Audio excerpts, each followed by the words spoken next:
공간이 좁아서 후보님은 들어가세요. 아이고 좁은데 많이 들어오셨네. 예.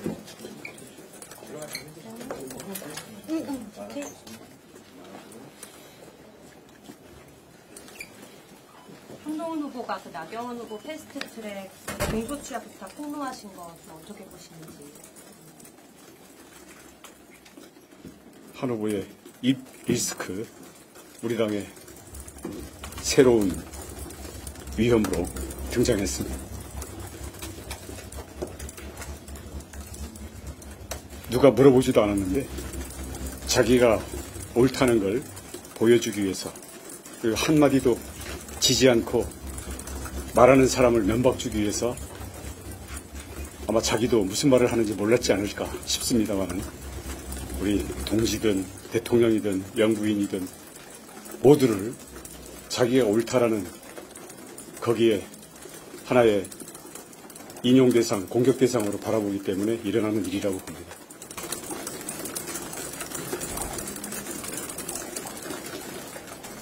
네, 다음 질문.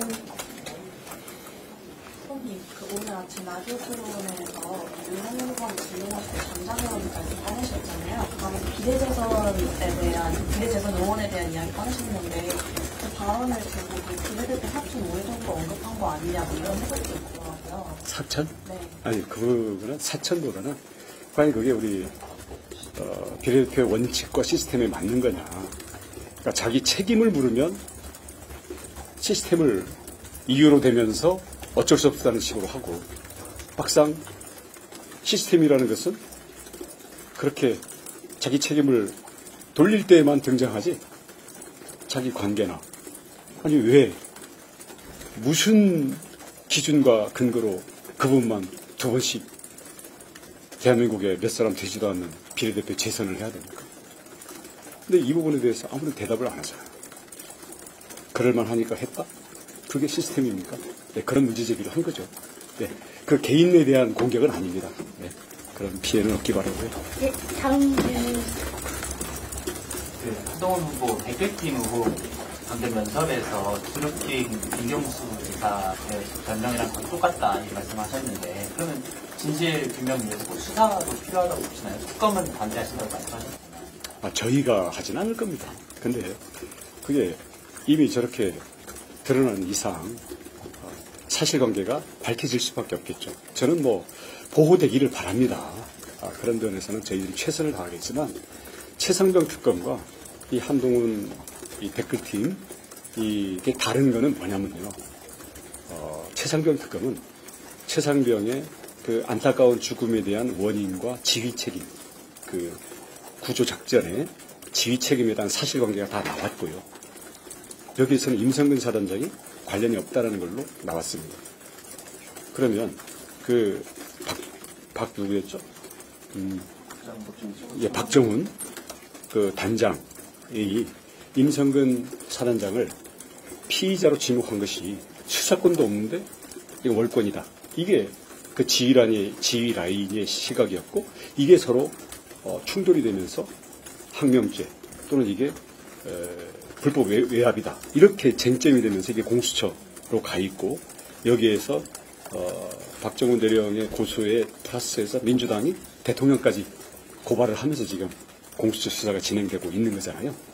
근데 거기에서는 사실관계가 지금 대부분 많이 드러났는데도 이게 불법 외압일 가능성은 최소한 50% 이하입니다. 왜냐하면 양쪽의 주장이 엇갈리고 있고, 실제로 월권이었던 건 사실이고, 박정훈 대령. 왜냐하면 우리 윤상현 의원이 적절히 지적했다시피 그 군에서의 성폭행과 사망 사건은 군 내부의 과거의 의혹 사건에 비추어서 군에서 수사를 못하고 행정조사만 한 다음에 경찰로 넘겨서 일반 법원에서 재판하도록 제도가 바뀌었거든요. 근데 행정조사를 하는데 이거를 임의대로 피의자라고 지정을 했기 때문에 사실 이게 과연 정당한 업무냐에 대해서 박정훈 대령과 그 상부와의 의견 대립이 있었던 것이죠.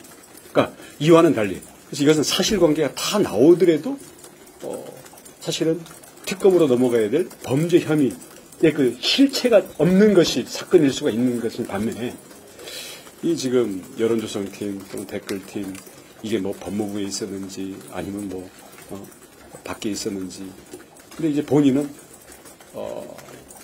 돈을 주거나 법무부 직원을 직접 관여시켰거나 이런 것이라면 허위이고 고소하겠다 이러면서 다른 부분에 대해서 얘기를 안 했거든요. 저희는 한동훈 후보랑 이번에 경선을 치르면서 그 패턴을 읽었습니다. 큰 피자 조각이 주어지면 한 조각 또는 토핑만 끌어내가지고 이게 아니지 않냐라고 하면서 이게 또 초점을 바꿔서 그리고 특유의 그 말싸움, 말기술로 이 부분을 벗어나가죠. 그러면 잘 들어야 됩니다. 왜 법무부 장관을 법무부 직원 또는 돈을 주었다라는 것만 특정해서 이것은 허위고 이렇게 얘기하면 고소하겠다. 또는 다른 제3자를 통한 이 부분들에 대해서는 본인도 지금 부인을 못하고 있는 상태거든요. 그래서 이런 것들 때문에 이 부분은 사실관계가 우선 나와야 되고 나오게 되면 그리고 그게 깨끗이 입증이 되면 저희들로서는 정말 반갑고 우리 한동훈 후보가 그런 사법 리스크 때문에 또 야당의 발목이 잡히는 그런 상태는 우리에게도 불행이기 때문에 그게 그렇게 되지 않기를 바랍니다만은 그런 면에서는 최상병 사건과 이 여론조성팀 사건은 사실관계가 나왔을 때는 이거는 무조건 중대범죄이고요. 최상병 특검은 최상병 사건은 지금 양쪽이 주장하는 사실관계가 다 확정이 되더라도 그게 과연 범죄가 성립하는 건지가 불확실한 사건입니다. 그래서 이런 부분들에 대해서 또 다른 잣대를 대고 있는 거죠. 그러니까 그런 점 때문에 이 여론조성팀과 관련된 사법 리스크, 야당의 수사 또는 특검으로의 추진 이 부분에 대해서는 저희가 사실관계만 깨끗하다면 정말 무관하다면 이제 저희가 방어할 걸 자신할 텐데 과거에 김경수 사건도 초기에 진행되는 패턴이 현재까지 똑같거든요. 그래서 우리도 장담을 못하겠다.